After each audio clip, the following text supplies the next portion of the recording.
Hi. ನಂದೇ ದೃಷ್ಟಿ ನನಗೆ ಆಗುತ್ತೆ ಅಂತ ಅನ್ಸ.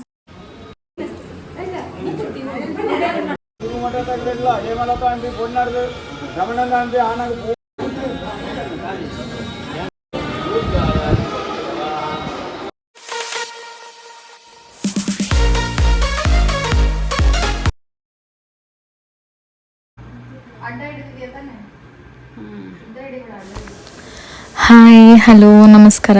ಹೇಗಿದ್ದೀರಾ ಎಲ್ಲರೂ? ನಾನು ಪ್ರೀವಿಯಸ್ ವಿಡಿಯೋ ಮೆನ್ಷನ್ ಮಾಡಿರೋದ್ರಲ್ಲಿ ನಾನು ಮಂಗಳೂರಲ್ಲಿ ಮದುವೆ ಅಟೆಂಡ್ ಮಾಡಿರೋ ಡೀಟೇಲ್ಸ್ನೆಲ್ಲ ಮೆನ್ಷನ್ ಮಾಡಿದ್ದೆ. ಇದು ಮಂಗಳೂರಲ್ಲಿ ಡೇ 2 ಅಂದರೆ ಮುಹೂರ್ತದ ದಿನ. ನಾನು ಪ್ರೀವಿಯಸ್ ವಿಡಿಯೋ ನೋಡಿಲ್ಲ ಅಂದರೆ ಪ್ಲೀಸ್ ಹೋಗಿ ಚೆಕ್ ಮಾಡ್ಕೊಳ್ಳಿ. ಅಲ್ಲೆಲ್ಲ ಮಂಗಳೂರಲ್ಲಿ ಮದುವೆ ಮಾಡಿದ್ರೆ ಮೆಹಂದಿ ಕಾರ್ಯಕ್ರಮನ ಯಾವ ಥರ ಮಾಡ್ತಾರೆ, ಯಾವುದ್ಯಾವ ಥರದ್ದು ಅವರು ಕಲ್ಚರ್ ಇದೆ ಇಲ್ಲಿ ಅಂತ ನಾನು ತೋರಿಸಿದ್ದೀನಿ. ಈ ವಿಡಿಯೋನಲ್ಲಿ ನೀವು ನೋಡ್ತಾ ಇರೋ ಡೈರೆಕ್ಟಾಗಿ ನಾನು ರೆಡಿ ಆಗ್ತಾ ಇರೋ ವಿಡಿಯೋನೇ ಇಲ್ಲೇ ಮೆನ್ಷನ್ ಆಗಿರೋದು. ಏನಕ್ಕೆ ಅಂದರೆ ಬೆಳಿಗ್ಗೆ ಐ ಥಿಂಕ್ ನಾವು 5 o'clock ಎದ್ದಿದ್ವಿ. ಅಲ್ಲಿರೋರು ನಮಗೆ ಮಂಗಳೂರು ಮಲ್ಲಿಗೆನ ಹೂ ಮುಡ್ಸೋಕ್ಕೆ ಮತ್ತು ಹೇರ್ ಸ್ಟೈಲ್ ಮಾಡೋಕ್ಕೆ ಅಂತ ಬಂದಿದ್ದರು. ನನಗೆ ಒಂದು ಆಸೆ ಇತ್ತು, ಏನು ಅಂತಂದರೆ ಮಂಗಳೂರು ಮಲ್ಲಿಗೆ ಅಂದರೆ ನಂಗೆ ತುಂಬ ಪ್ರೀತಿ. ನನಗೆ ಗೊತ್ತಿಲ್ಲ ಯಾವ ಅಟ್ಯಾಚ್ಮೆಂಟ್ ಇದೆಯೋ ಅದರಲ್ಲಿ ಅಂತ. ಅದು ಹೆಣ್ದಿರೋ ರೀತಿ ಮತ್ತು ಅದನ್ನು ಹಾಕೊಬೇಕು ಅನ್ನೋದಕ್ಕೆ ನಾನು ತುಂಬ ತುಂಬ ತುಂಬ ಇಷ್ಟಪಟ್ಟಿದ್ದೆ. ಆದರೆ ಒಕೇಶನ್ ಬಂದಿರಲಿಲ್ಲ ಯಾವುದೂ. ಸೊ ಇವಳು ಮದುವೆಗೆ ಹೋಗ್ತಿದ್ದೀನಿ ಅಂದಾಗ ನಾನು ಫಿಕ್ಸ್ ಆಗಿಬಿಟ್ಟಿದ್ದೆ, ನಾನು ತಲೆ ತುಂಬ ಮಂಗಳೂರು ಮಲ್ಲಿಗೆನ ಮುಡ್ಕೊಬೇಕು ಅಂತ. ಅದೇ ರೀತಿ ಮೊದಲೇ ಹೇಳಿದ್ದೆ ಅವಳಿಗೆ. ಸೊ ಅವಳು ರೆಡಿ ಮಾಡಿ ಇಟ್ಟಿದ್ಲು. ಸೊ ಅವ್ರು ಹೇರ್ ಸ್ಟೈಲ್ ಮಾಡೋಕ್ಕೆ ಬಂದಿದ್ದರು ಮತ್ತು ಮಂಗಳೂರು ಮಲ್ಲಿಗೆ ನಮ್ಗೆ ಮುಡ್ಸ್ಕೊಳಕ್ಕೆ ಬರಲ್ಲ, ಯಾವ ಥರ ಹಾಕೊಬೇಕು ಅಂತ ಅದನ್ನು ಕೂಡ ಅವ್ರು ಹಾಕೋಕ್ಕೆ ಹೆಲ್ಪ್ ಮಾಡಿದ್ರು ನಮಗೆ. ನನ್ನ ಫ್ರೆಂಡ್ ಆಲ್ರೆಡಿ ರೆಡಿ ಆಗಿದ್ಲು, ನಾನು ಸೆಕೆಂಡ್ ರೆಡಿ ಆಗಬೇಕಾಗಿದ್ದು. ಸೊ ಇವಾಗ ಅವರು ಹೂ ಮುಡಿಸ್ತಾ ಇದ್ದಾರೆ. ಟೈಮ್ ಬಂದು I think early morning 6 o'clock ಆಗಿರ್ಬೋದು ಇವಾಗ. ಇದಾದಮೇಲೆ ನಾವು ರೆಡಿಯಾಗಿ ಮುಹೂರ್ತಕ್ಕೆ ಹೋಗಬೇಕಾಗಿತ್ತು ಚೌಟ್ರಿಗೆ. ಸೊ ರೆಡಿ ಆಗಕ್ಕೆ ತುಂಬ ತುಂಬ ಲೇಟ್ ಆಗಿತ್ತು. ನನ್ನ ಫ್ರೆಂಡ್ ಫೋನ್ ಮೇಲೆ ಫೋನ್ ಮಾಡ್ತಾನೆ ಇದ್ಲು. ಇಲ್ಲಿಂದ ನಾವು ರೆಡಿಯಾಗಿ ಸೀದಾ ಚೌಟ್ರಿಗೆ ಹೋದ್ವಿ.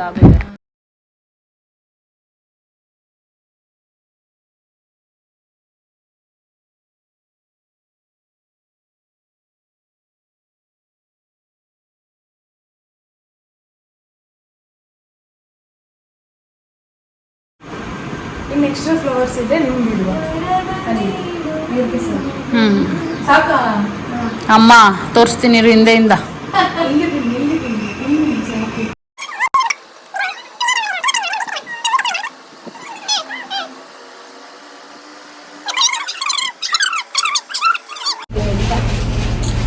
ನೀವಲ್ಲಿ ಬಂದ್ಬಿಡಿ ಆದಷ್ಟು ಬೇಗ. ನಾನು ಕರೆಕ್ಟ್ ಮಾಡ್ತೀನಿ, ಅವಾಗ ಆರಾಮ್ ಸರಿ ಇರ್ತದೆ. ನಾವು ಇವಾಗ ನೀವು ಹೋಗಿ ಒಂದು 10 ನಿಮಿಷ ಬರ್ತೀವಿ. ಹಾಂ, ರಪ್ಪ ರಪ್ಪ ಅಂತ ಬರ್ಬೇಕಂತ ಮುಖಕ್ಕೆ ಹಾಕೊಂಡು ಹೊರಡ.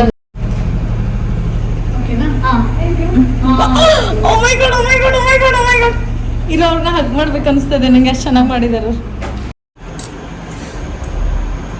ಇದೇನು ಇಷ್ಟೊಂದು ಎಳೆದ್ಬಿಟ್ಟವ್ರೆ ಇಯರಿಂಗ್ನ. ಇದ್ರ ಹೆಂಗೆ ಎಷ್ಟು ಟೈಟ್ ಮಾಡಿದ ನೋಡು ಎಲ್ಲ. ಹಾಯ್, ಇನ್ನ ಮೇಕಪ್ ಆಗಿಲ್ಲ. ಅಲ್ಲ, 2 ಇದೆಯಲ್ಲ, ಅದು ಹೆಂಗೆ ಅಂತ ನಂಗೆ ಗೊತ್ತಾಗ್ತಿಲ್ಲ. ಇದು ಡಾಕ್ಟರ್ ಎರಡೂ ಒಂದ್ರೊಳಗಡೆ ತೂರ್ಸೋಕ್ಕಾಗಲ್ಲ. ಅದು ಇದೆಯಲ್ಲ ಡಾಟು, ಅದು ಒಳಗ್ ಸೈಡ್ ಬರಬೇಕು. ಗೊತ್ತಾಯ್ತು ಬಿಡಿ. ಎಲ್ಲ ಕಿಟಕಿ ಕಡೆ ತಿರ್ಬೇಕು. ಔಟ್ಫಿಟ್ ಮೇಕಪ್ ಇನ್ನ ಆಗಿಲ್ಲ, ಮಾಡಿಕೊಂಡು ವಿಡಿಯೋ ಮಾಡ್ತೀನಿ ಮತ್ತೆ. ವಾವ್, ರಜನಿ ಸೂಪರಾಗಿ ಕಾಣಿಸ್ತಾ ಇದೆ ಹಿಂದೆ. ಫೈನಲಿ ರೆಡಿ ಆಗಿದ್ದೀವಿ. 7 ದಿನ ಮುಗಿತಾ ಇಲ್ಲ.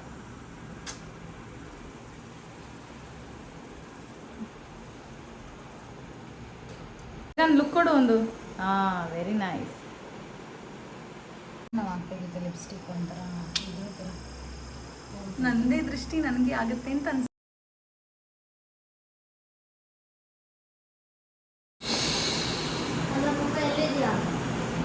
ಮೆಹಂದಿ ಇದು ಕೀಳೆ ಇದೆ. ಡಾನ್ಸ್ ಮಾಡ್ಬೇಕು ಅನ್ಸುತ್ತೆ.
ನಮ್ಮ ಕಡೆ ಎಲ್ಲ ಮದುಮಗಳು ಹೋಗ್ತಿದ್ದಾಳೆ ಅಂದರೆ ಅವ್ರ ಮುಂದೆ ಒಂದು ಆರತಿ ತಟ್ಟೆ ಇರುತ್ತೆ. ಇಲ್ಲಿ ಬಂದು ಈ ಥರ ಬುಟ್ಟಿ ಒಳಗಡೆ ಒಂದು ದೀಪ ಇಟ್ಕೊಂಡು ಮದುಮಗಳ ಜೊತೆನೇ ಮದುಮಗಳ ತಂಗಿ ಇರ್ತಾಳೆ. ಎಲ್ಲ ಕಡೆ ಎಲ್ಲಿ ಹೋದ್ರೂ ಅದು ಅವ್ರ ಸಂಪ್ರದಾಯದ ಪ್ರಕಾರ ಅದು ಜೊತೆಲೇ ಇರಬೇಕು ಅಂತ. ಆಮೇಲೆ ಹುಡುಗನ ಕಡೆಯವರೆಲ್ಲ ಹುಡುಗಿ ಹತ್ರ ಬಂದು ಅವ್ರಿಗೆ ಅಕ್ಷತೆಗೆ ಬೇಕಾಗಿರೋ ಸೀರೆ ಮತ್ತು ಒಡವೆ, ಕಾಲುಂಗುರ, ಆಮೇಲೆ ಮಂಗಳೂರು ಮಲ್ಲಿಗೆ ಹೂವು, ಆಮೇಲೆ ಅಕ್ಷತೆ ಅಂದರೆ ಮದುಮಗಳಿಗೆ ಅವ್ರ ಕಡೆ ಏನೇನು ಕೊಡ್ತಾರೆ ಅದನ್ನೆಲ್ಲ ತೊಗೊಂಬಂದು ಸಾಂಪ್ರದಾಯಿಕ ಪ್ರಕಾರ ಕೊಡ್ತಾರೆ. ಆಮೇಲೆ ಮದುಮಗಳಿಗೆ ಹುಡುಗನ ಕಡೆಯಿಂದ ಕೊಟ್ಟಿರೋ ಕಾಲುಂಗುರನ ಮದುಮಗಳ ತಾಯಿ ಹಾಕ್ತಾರೆ. ಸೊ ಇದನ್ನೆಲ್ಲ ಅವರೊಂದು ತಟ್ಟೆಯಲ್ಲಿ ತೊಗೊಂಬಂದು ಕೊಡ್ತಾರೆ. ಆಮೇಲೆ ಅವ್ರು ಕೊಟ್ಟಿರೋ ಅಕ್ಷತೆ ಸೀರೆನ ಮದುಮಗಳು ಹಾಕ್ಕೊಂಡು ಮಂಟಪಕ್ಕೆ ಬರ್ತಾರೆ.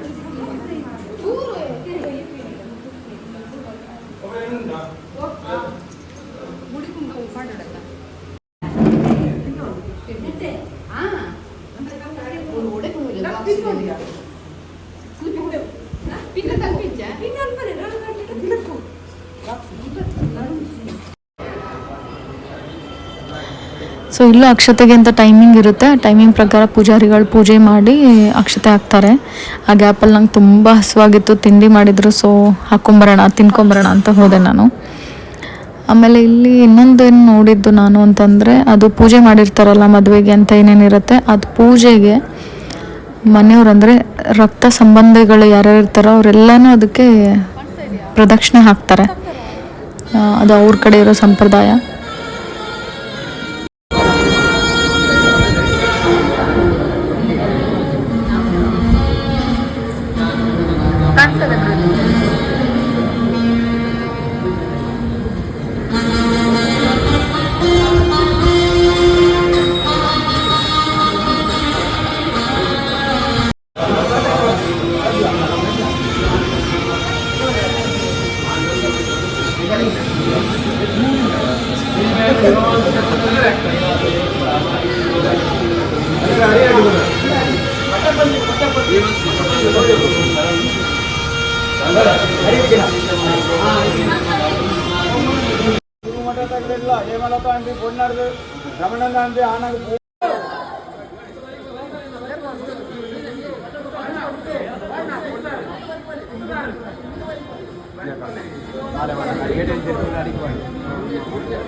ನಮ್ಮ ಉತ್ತರ ಕರ್ನಾಟಕ ಕಡೆ ಕಂಕಣ ಕಟ್ಟೋದು ಅಂತ ಮಾಡ್ತಾರೆ. ಅಂದರೆ ಅದು ಎಣ್ಣೆ ಶಾಸ್ತ್ರ ಮಾಡಿದಾಗ ಅದು ದಾರ ಇರುತ್ತಲ್ಲ ಅದನ್ನು ಕೈ ಕಟ್ತಾರೆ. ಬಟ್ ಇಲ್ಲಿ ಮದುಮಗ ಮತ್ತು ಮದುಮಗಳಿಗೆ ಆ ಕಂಕಣನ ಸುತ್ತಿ ಆಮೇಲೆ ಮದುವೆ ಎಲ್ಲ ಆದಮೇಲೆ ಅದನ್ನು ತೆಗೆದು ಕೈ ಕಟ್ತಾರೆ.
ಒಂದೇ ನಿಮಿಷ.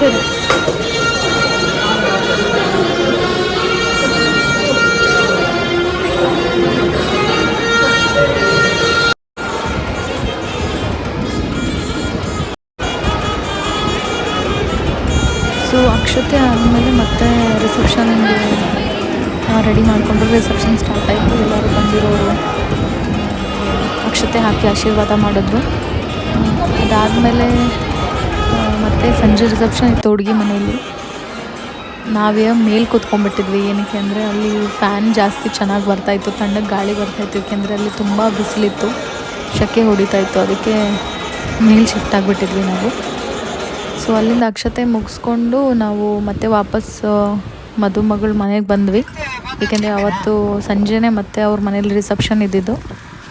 ಸೊ ಮದುವೆ ಮುಗಿಸ್ಕೊಂಡು 4 o'clock ಹಾಗೆ ನಾವು ವಾಪಸ್ ಮನೆಗೆ ಬಂದ್ವಿ. ಮತ್ತು ನಾವು ರಿಸೆಪ್ಷನ್ಗೆ ರೆಡಿಯಾಗಿ ಬರಬೇಕಾಗಿತ್ತು. ನಾವು 4 ಗಂಟೆಗೆ ಹೋಗಿರೋರು. ಮತ್ತು ಚೆನ್ನಾಗಿ ನಿದ್ದೆ ಮಾಡಿದ್ವಿ ರೂಮಲ್ಲಿ.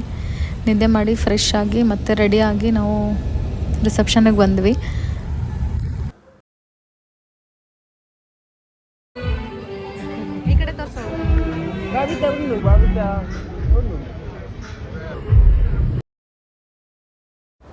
ಸೊ ರಿಸೆಪ್ಷನ್ ಎಲ್ಲ ಮುಗಿಯೋಕ್ಕೆ ಅರೌಂಡ್ 11:30 ಆಗ್ತಾಯಿತ್ತು. ಫಂಕ್ಷನ್ ಮುಗಿಸ್ಕೊಂಡು ಊಟ ಮಾಡಿ ಎಲೆ ಅಡಿಕೆ ತಿನ್ನೋಣ ಅಂತ ಕೂತಿದ್ವಿ.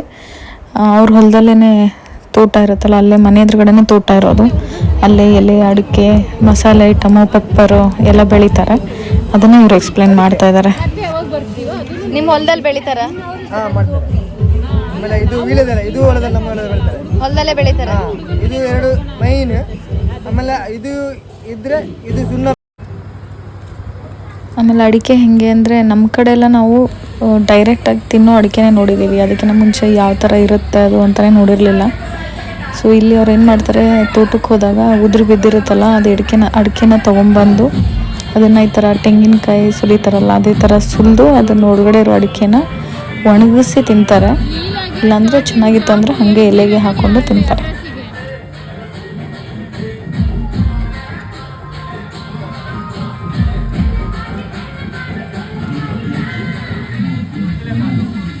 ಸೊ ಬೆಳಿಗ್ಗೆ ಮುಹೂರ್ತ ಆಯಿತು ಮತ್ತು ಸಂಜೆ ರಿಸೆಪ್ಷನ್ ಆಯಿತು.